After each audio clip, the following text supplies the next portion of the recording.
Alrighty, everybody. Good evening. This is the Reverend again with The Theme here. and Gray Mouse 1. yep. Once again, three middle-aged dudes just bullshitting about nothing.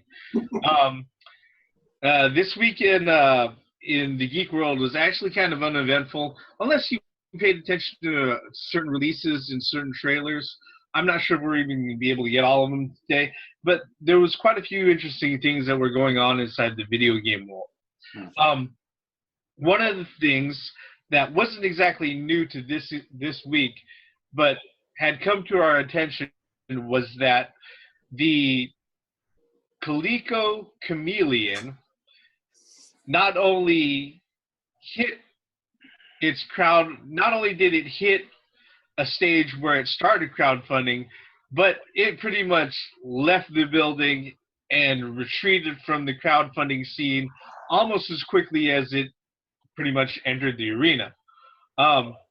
For those who don't know, the Coleco Chameleon pretty much, let's go ahead and I'll pull up a screen here to show everybody what's going on. Let me share this out. That right there, that's the Coleco Chameleon, all right? The Atari Coleco Chameleon. The Atari Coleco Chameleon. Yeah, it looks pretty much just like an Atari Jaguar shell without the CD part put on it. So it went from an Atari Jaguar shell to a dental kit shell to now the Coleco Chameleon. Yep. From this to that. And let's just say there's a reason why it left the crowdfunding arena.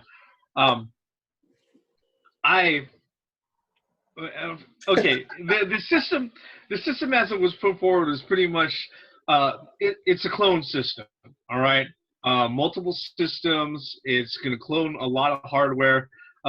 So you're pretty much playing a lot of things through hardware emulation. And it was offering Atari 2600 games, ColecoVision games, Super Nintendo games, and also there was something else it was offering. But to say the least, Television? Oh, the Intellivision games, yes. Yeah. To say the least, a lot of people were skeptical about it, and unfortunately, as far as when people started looking into it a little bit deeper, it turned out that things were really, really not just suspicious, but straight up shady when folks really started investigating the things that they were putting out there. So they put the crowdfunding process on hold. It hit 80,000 of 1,950,000 that they needed in order to go ahead and actually start the project, and that's pretty much where we're at now. It's in limbo. Your thoughts, guys? Didn't they stop the Kickstarter? Yeah, they retracted it altogether. I was under the impression that it didn't even start. No, it started. No, it started. It was up there for about a week, and that was it. But then people started finding out what they were finding out, and then the news broke, and now you have the current situation. Like, they just stopped it altogether. And, okay, look, this is one of those things where it's like, come on, you've got to be kidding. First of all, turn off number one, the Atari Jaguar shell. Yeah. No. Second of all, when they had the clear version out, there are two things on the inside the clear shell that people discovered that was like, wait a minute, that light bulbs and explanation points got on their head like cartoon characters and shit. And it's like, so they found models of what, a SNES Junior? Yeah, that's the That's one of the things that they found. Redesigned miniature Super Nintendo that they put out in Japan. Yep. Wasn't that here as well? I thought the SNES Junior was here too. Yeah, I think that it was released here as the SNES too. Okay, yeah. Yeah. But first of all, there was no prototype of this thing, or any. Okay, they should have had a prototype. They should have had it in action. But they didn't show anything working at all. No. And how the fuck are you going to be able to play all those games with one slot? It's not going to work. So that was the instant suspicion. And okay, look, for retro gaming, okay, fine. But at the end of the day, Coleco. The only thing I can go ahead and figure out, think that they decided to go ahead and use the Coleco name or even refer to the brand was that they were probably playing on some sort of sense of nostalgia for people to go ahead and invest. I would have been fine with the original name, the Retro VGS. But then that, Retron 5 and but I understand that they wanted to go to a name that was basically trying to separate them from the other names. But at the same time, they should have, so now motherfuckers is like, oh yeah, this is a scam, and that's it. It's just sad, really. For one, it just gives everything a bad name. Yeah. Well, they were also they had to Coleco or whoever's doing this. They demanded to see the work in progress. Within a week. Well, it's gotten that bad. Yeah. Well, like I said, there should have been a prototype from the beginning. Before there was anything, there should have been at least a prototype. I remember when the Xbox had a prototype. It was that big ass X. Yep. But at least it was a prototype. Mm-hmm. You had even. Fuck, man. I can't even get my thoughts about this. There's just so many copyright infringements on this. It's just, you can't even fathom how many copyright infringements are. Okay, they made a clear Jaguar shell, and I heard it was taped together.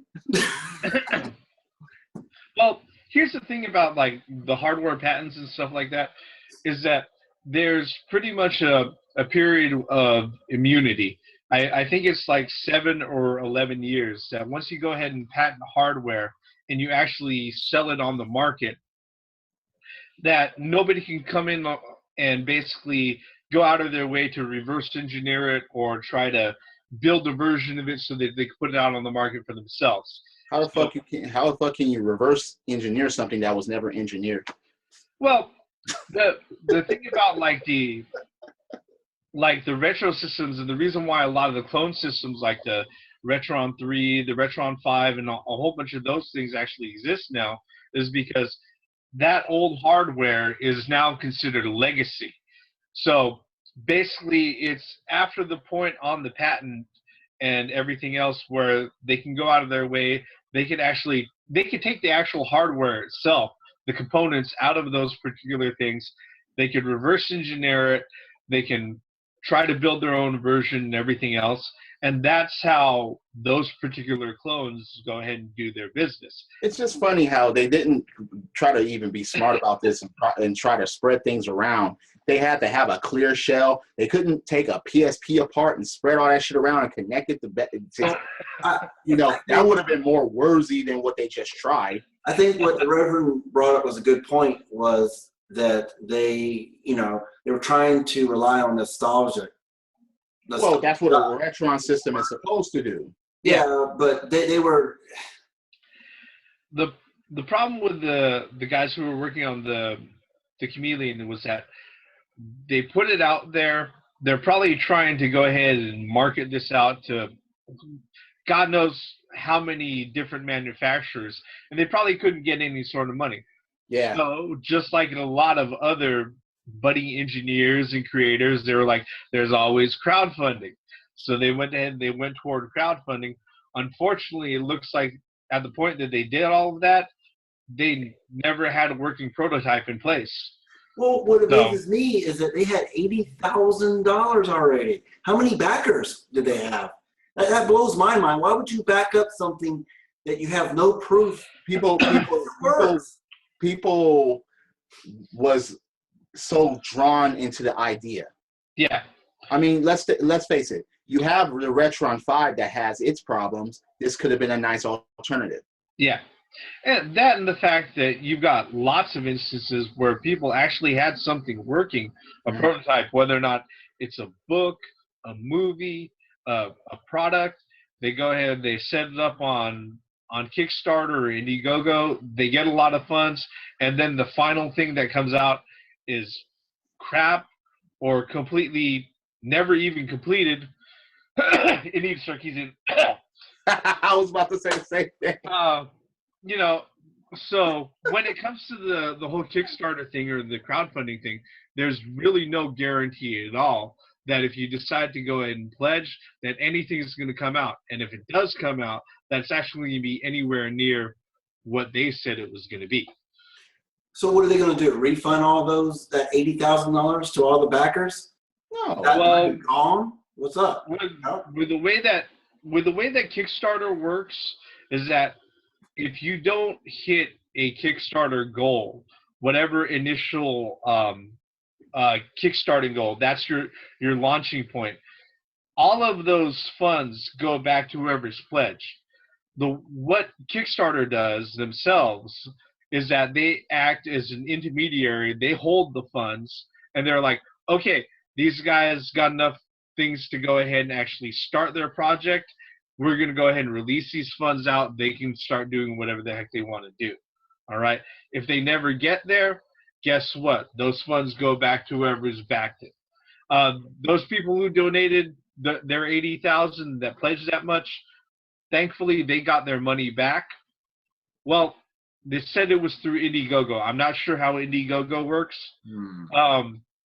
It might be a little bit different from Kickstarter, but at that point, they weren't anywhere near. They weren't even close to a tenth of what they needed. They weren't even close to 5% of what they needed. How much were they asking for? $1,950,000. That's an odd number. Yeah, 1.9 million. What? That's a weird number.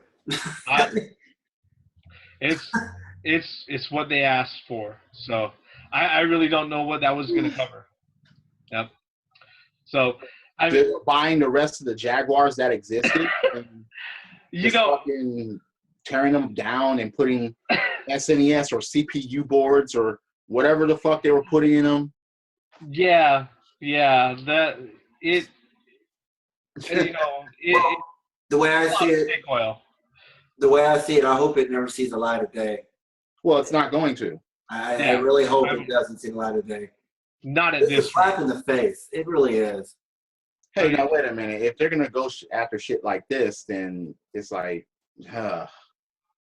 Jesus. This is just.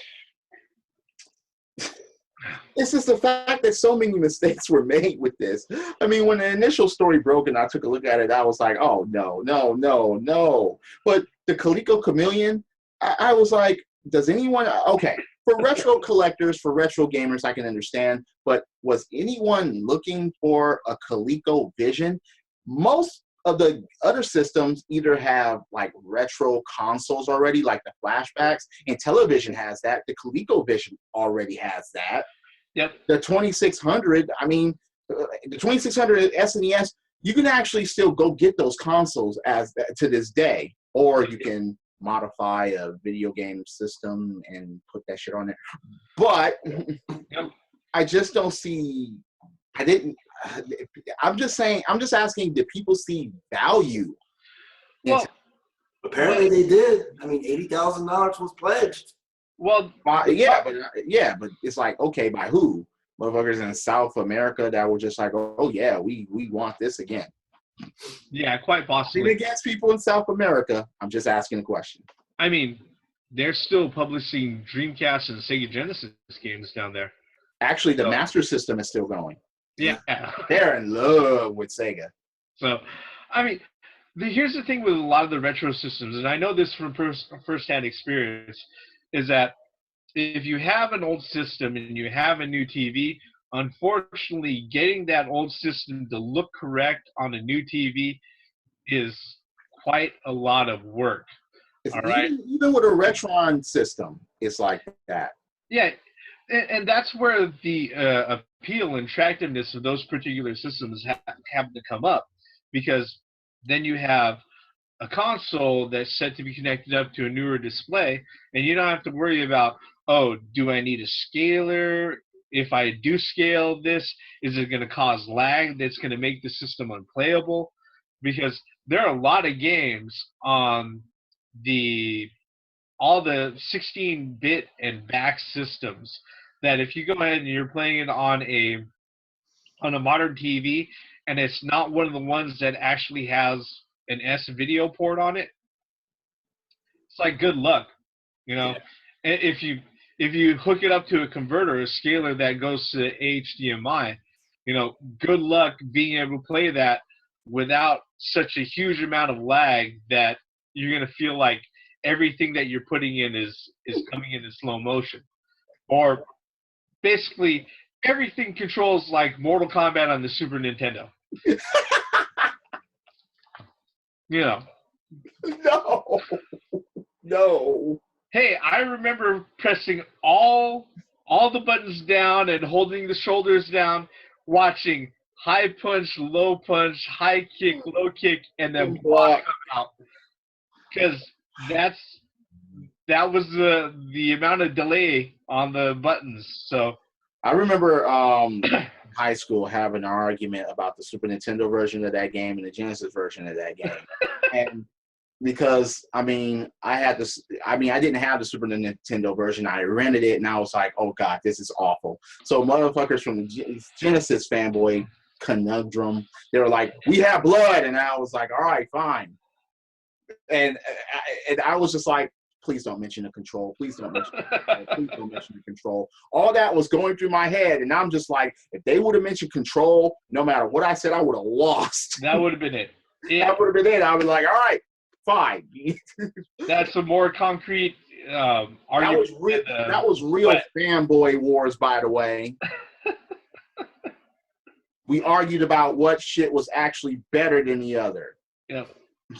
In more reasonable terms back then, even though it was still fanboy garbage. But back to the Coleco Chameleon. It's just that a good idea, maybe, but poorly executed. If they meant to execute it at all. They had pretty much they literally put the cart in front of the horse, where it was like, you know, we've got this great idea. They didn't even work up a prototype or anything. And everything they put in front of everybody, you know, as soon as somebody had a moment or two to actually look at what was in front of them, they were like, hey, is that an old PCI video card in that thing? No, that's not right. You know, yeah. It was just I wonder if the developers took apart their Super Nintendo, their Atari boards, and just put it all in one spot. Let's see if this connected all together. That's what it looks like. Yeah. Looks like they just, they stole the best from the Super Nintendo. They stole the best from Atari. They stole the best of this, and then they just put it together. I mean, they didn't even have the slots, that's the thing, Look at this. So it's like, come on, man. Yeah, that's not cool. That's not cool at all. No. Like no one was gonna have the current shit to actually figure that out. Yeah. But my question is, all right, look, man, look at the chameleon at the Coleco Chameleon itself. It's like, okay, where are the slots for all these games? Were they gonna be digital, or were they just gonna be downloadable, or was it just gonna be built into the system? Say again. How would just be ROMs? Yeah, that's the thing, is that none of the clone systems, all right, in order for them to be actually legal for sale, all right, you can actually go ahead and build a clone system that can play the old media. So if I have a cartridge or a CD or something else for something that's legacy, that's fine, all right? But I can't, you know, I can't sit there and mark it out and say, hey, by the way, put all these games from the internet in the SD card and shove it into here and play everything. Yeah. No, they can't do that. No. That crosses over into the copyright and all that other sort of legalese. That's completely separate than the hardware stuff. That's why, like, the Retron 5 does, even though it accepts the carts themselves and the cartridges, it's still done by emulation. Yeah, yeah. So I think maybe they were going in this route as well, but yeah, that's what the what was it? The FPGA processor was for. So it's supposedly a processor that's smart enough that if you're able to code a back end that's eloquent and robust enough, it'll know, oh, hey, these are the parameters for an Atari 2600 processor. I'll go ahead and I'll emulate that. All right, or a Super Nintendo processor. I'll emulate that. Sega Genesis processor. I could do that too. But again, they didn't have anything working or in place, so it turned out to be a lot less than what they said it was. So, no. Well, even if they got to the final product or whatever, I mean, how much were they expecting to sell this for? I mean, what would be the retail price? I mean, Probably around $150. That's what the Retron 5 sells for. So around 150. Which, hey, if you could sit there and you could display that many classic systems out on a modern display, that's not a bad price. Okay, right? fine. Yeah, I mean, considering that, I think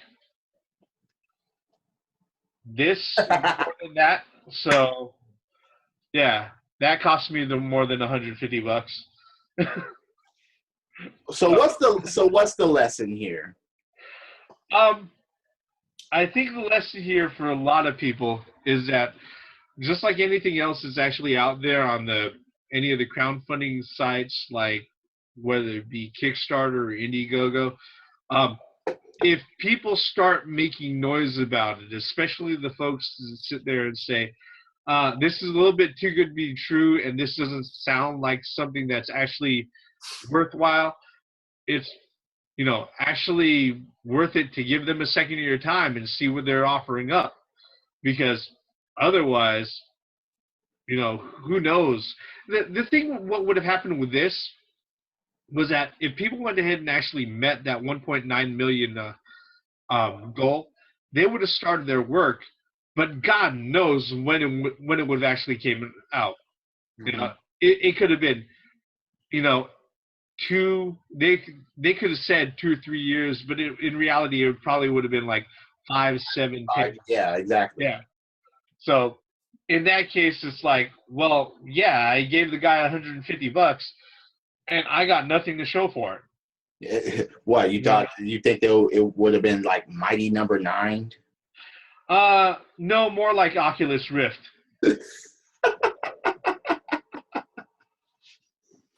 Well, that came with a $600 price tag. Yeah, and initially it was supposed to be for $399. Okay, like I said, initially when they announced it out, they said it was going to be $400 and it was going to be multi-platform. Yeah, I think the lesson here: keep your old shit, keep your old TV. Whatever. Look, I still have all my old shit. I still have an old TV, as you guys know.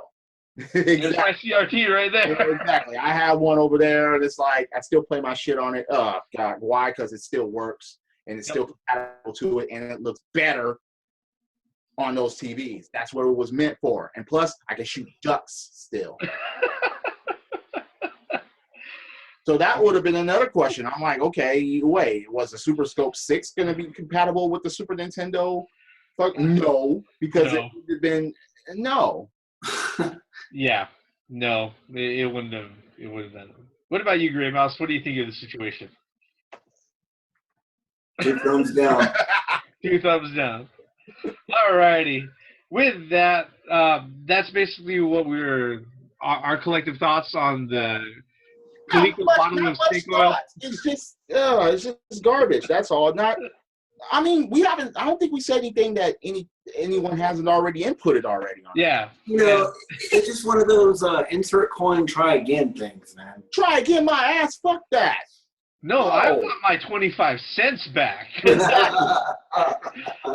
I think I'm gonna walk over there to the vending machine, and the little ones that you sit there, you turn the coin in. All right, it's gonna give me some bubble gum. I think I'll have a better time with that. Well, yeah. Damn. It's just, I don't know. Or I'll go out of my way and throw it in something like, I don't know, Ghosts and Goblins. Yep. Well, you'll probably be spending more than a Kickstarter if you're playing that game. Hey, I've beaten Ghosts and Goblins. All in quarters. I'm fine with it. Oh, man. Just sad, really. Just sad. Yep. Any other thoughts, gentlemen? No, not on this front.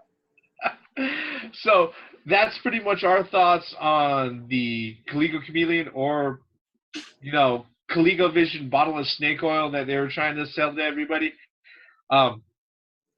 Anybody who's followed this through in this video all the way through this, thank you for watching. Hit the subscribe button. Visit Gray Mouse's channel. Visit Theme's channel.